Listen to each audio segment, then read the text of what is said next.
凌晨2點多，我老公不見了。你說讓我什麼呢？我們店鋪都倒閉了，沒有收入。我老公悄悄地出去跑外賣，他說他第一次跑，找不到路，然後第一代就超时了。95年屬豬的，两口子双双失業，也算是同猪共苦了啊。经营了7年的婚庆公司，也在前2天光荣的倒閉了。房租到期了，这回彻底搬出来了。哎呀，房贷、车贷，还有个这，怎么办呢，铁子？干点啥呀，咱俩？要我说，就我跑外卖，然后你开我那个车。问一下大家，你们的房贷都是多少钱一个月？我真的每个月被房贷压得快喘不上气了，快被房贷压死了。我真的非常的想断供，我应该是最惨的房奴了吧？5年前跟银行贷款了117万，首付了51万，现在房子80万卖也没有人要，每个月月供是5080，3000块钱的利息，2000块钱的本金。我不知道有没有跟我情况同样的兄弟姐妹们啊？我现在非常的想断供，因为我感觉每天都是活在非常大的焦虑里面，因为这个害怕自己失业，害怕自己断供。到深圳已经应该5天了，已经找了5天工作了，真的太难了。到龙岗区，站在三河人才市场旁邊的天橋上往下看，全是席地而躺的打零工的人，他們連15塊一晚的床位都睡不起，只能隨便的往台階上一躺。你看，這是深圳。這2天可能也要睡公園裡面去了，現在工作也沒有，那沒想到第一次來深圳，換的這個表樣，為什麼到這個年紀了，連份像樣的工作都沒有，還流落到睡公園？交不起房租，那就建個大別墅，這就是我的家。昨天房租到期了，沒辦法，找了一個橋洞，非常寬敞，然後我把我的所有家當全部拿過來了，把桌子也帶過來了。看看這裡的環境。下班回家找我的坑去，完了咱家啥時候又來個女的呢？讓她給占了，今天就晚了10分鐘就沒地方睡了，這就是生活呀。唉，在廣東找不到工作了，越困越差，現在今天行情不好，很多廠都不招工，沒錢吃飯了，沒錢交房租了，現在只能睡橋底了。中國經濟這幾年一直不景氣，失業率居高不下，很多人跑到廣東、深圳、廣州、東莞這些城市想碰碰運氣，卻發現連最基本的工作都難找。社交媒體上不斷有人拍到公園、橋洞、路邊、騎樓下，到處都是睡在地上的年輕人，有的鋪一塊毯子就躺下，有的身邊放着行李箱，像是隨時準備再換一個地方繼續漂泊。7月29日，有網友在東莞長平東火車站拍到一幕，讓很多人吃驚。車站大廳裡到處都是席地而睡的年輕人，他們大多失了業，找不到工作，只能在這樣又髒又亂的地方湊合過夜。視頻一傳上網，立刻引發熱議。評論區裡不少人說，火車站對面的公園裡睡的人更多。也有人感嘆，車站至少能擋雨，比露天公園算是條件好的地方了。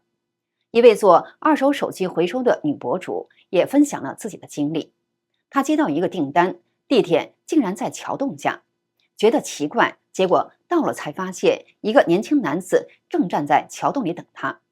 男子說自己做日結的，最近實在沒錢了，只能把手機賣掉換點吃飯的錢。他坦言平時就睡在這裡，沒辦法，沒有家了。他說這裡原本睡了20-30人，天冷了就去回收箱裡撿一床被子蓋，但現在他們被政府人員驅趕，不讓繼續睡。現在最大的問題就是沒錢吃飯，吃飽再說，活一天算一天。最後女博主用245元收下了她的舊手機。中國經濟持續低迷，普通人的生活壓力也越來越大。為了盡可能的減少生活開支，一些年輕人開始走進菜市場，專門尋找攤販收攤後被丟棄但還可以食用的蔬菜，把它們撿回來吃。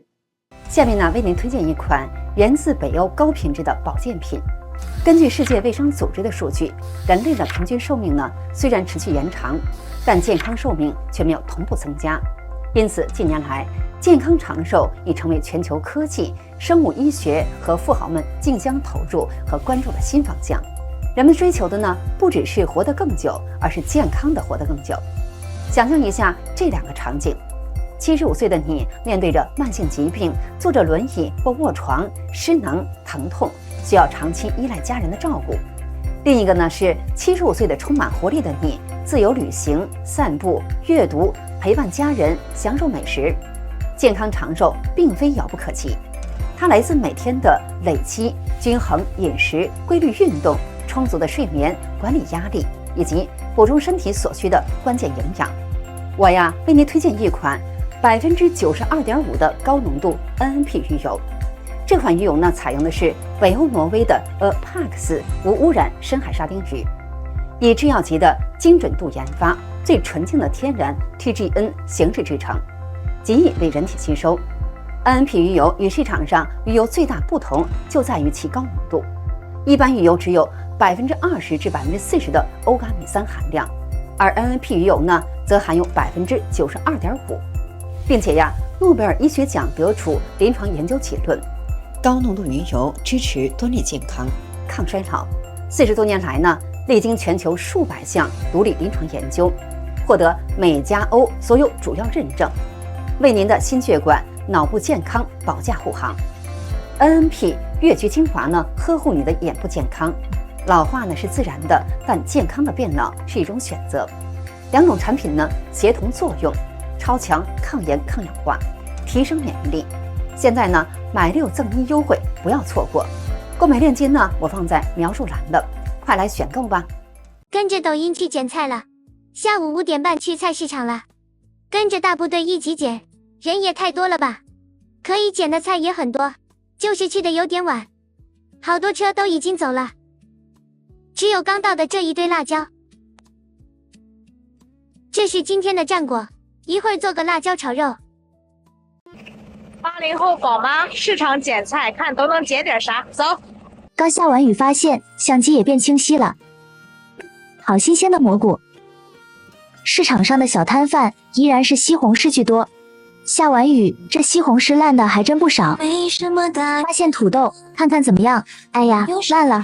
爛了不要，爛了，爛了，哎呦，就發現好多西葫蘆，看看還不錯，挑幾個好的收了。真的要笑死了，一幫00後下班之後去菜市場撿爛菜，甚至的話還以這個為榮。僅節約當然是一種美德，但這個不是節約啊，這個已經是到了生活的窘境了。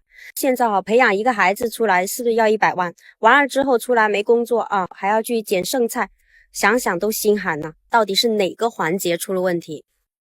對於撿剩菜這種現象，有人點讚，認為這是勤儉節約，會過日子；也有人質疑，認為有些視頻可能只是為了博取流量。但也有博主指出，真正值得關注的，並不是撿剩菜這個行為本身，而是為什麼越來越多的人開始需要通過這種方式來節省生活成本。跑滴滴這個行業不知道現在賺不賺錢？是的，我老公失業了，現在他一門心思想跑滴滴來過渡一下，但是聽很多朋友說一天的流水有500多塊，所以他心動了。我老公從剛開始的失業的心情低落、焦慮、迷茫，到現在慢慢變得平和了，在理性上也慢慢接受了失業的這個現實。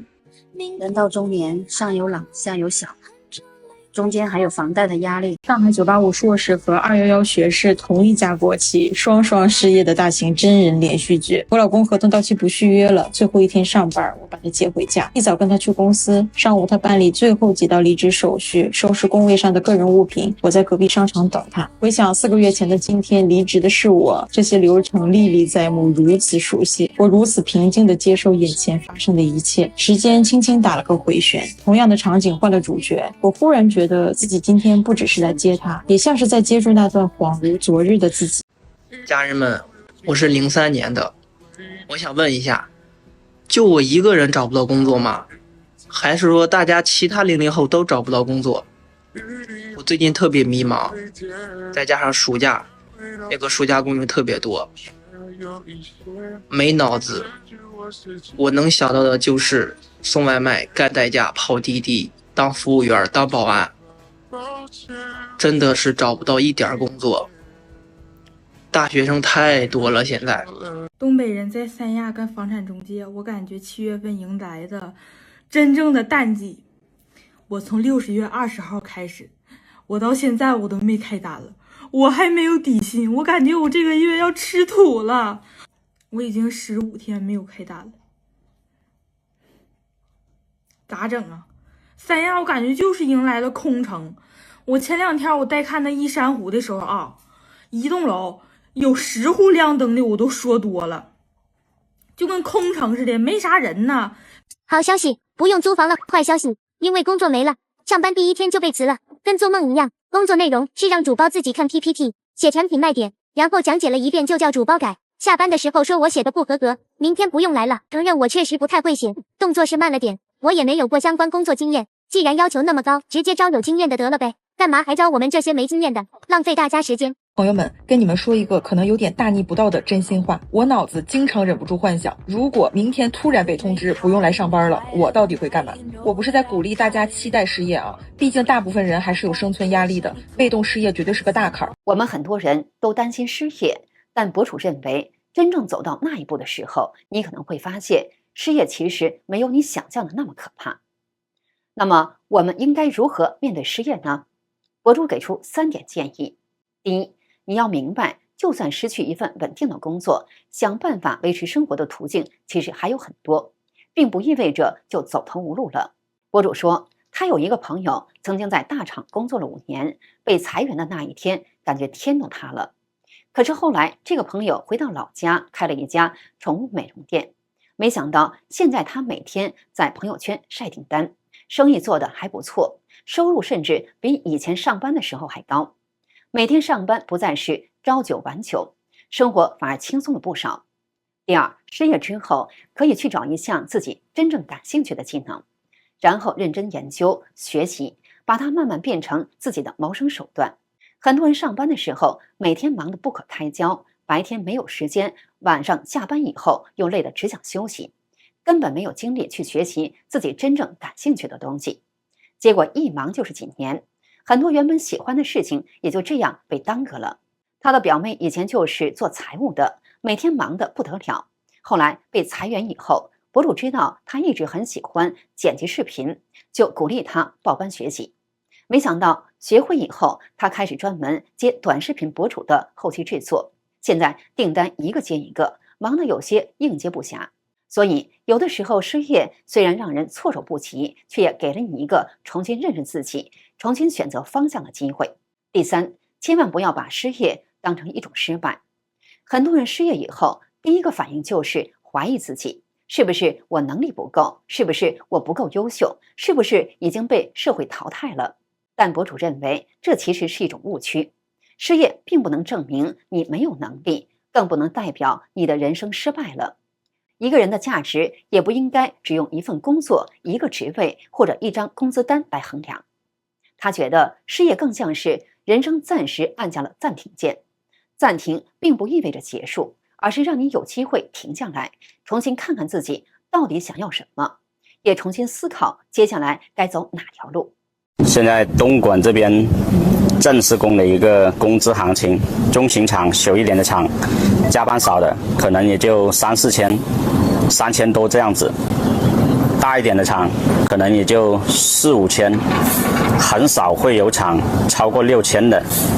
所以你們不要相信網上說什麼一個月6000、7000的正式工，這種基本都是虛假照片，都是黑中介。失業離婚以後，沒了穩定的收入，雖然日子不如從前那般寬裕，卻也安穩從容。那麼我究竟是如何做到的呢？首先是降低物欲。以前因為每天要上班，所以我的主要開銷就是買衣服、買包包、買鞋子、買化妝品這些女人的消費。現在不用上班了，也沒什麼社交了，所以這一大塊消費基本上全部省掉了。博主說，第二個就是盡量減少負債。对中年人来说，最大的負債无非就是房貸和车貸。房貸方面，他目前只有父母住的那套房子還有貸款。他失業以後，就讓父母自己承擔房貸。好在2位老人都有退休金，基本可以覆蓋每個月的貸款，他也就沒有壓力了。至於車貸，現在他已經失業，不用每天開車上下班了。雖然車子每天都閒置着，但他還要承擔保險、停車以及其他的養車費用。於是他下定決心把車賣掉了。賣車的錢到賬的那一刻，他一下子感覺輕鬆了，真有一種無債一身輕的感覺。第三就是孩子的教育問題。好在他的孩子讀的是公立學校，基本沒有太大的教育支出。至於課外補習、興趣班這些，他覺得還是要量力而行。最後就是日常生活開銷，他現在買東西都會盡量選擇經濟實惠、性價比高的。以前經常出去下館子或者點外賣，現在則盡量自己在家做飯。以前出去吃一頓飯的錢，夠他現在在家吃1個星期的。這樣一來，他發現生活成本一下子降了不少。雖然失業了，但心裡也不那麼慌了。一位博主在視頻中說，她和老公雙雙失業，卻還背着沉重的房貸，最後實在撐不下去，只能選擇斷供。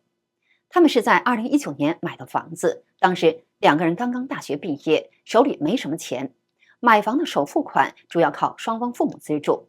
那套房子當時的總價是350萬元。可是幾年過去，房價已經低了不少。他問了一下中介，中介說，按照現在的市場行情，這套房子可以先試着掛200萬元，但能不能賣掉還不好說。他聽到這個價格，當場就崩潰了，因為到現在他還欠着銀行210多萬元的房貸。也就是說，即使房子真的能以200萬元賣出去，賣掉房子之後，不僅當初付的首付款沒了，這幾年付的房貸也打了水漂，還倒欠銀行20-30萬元。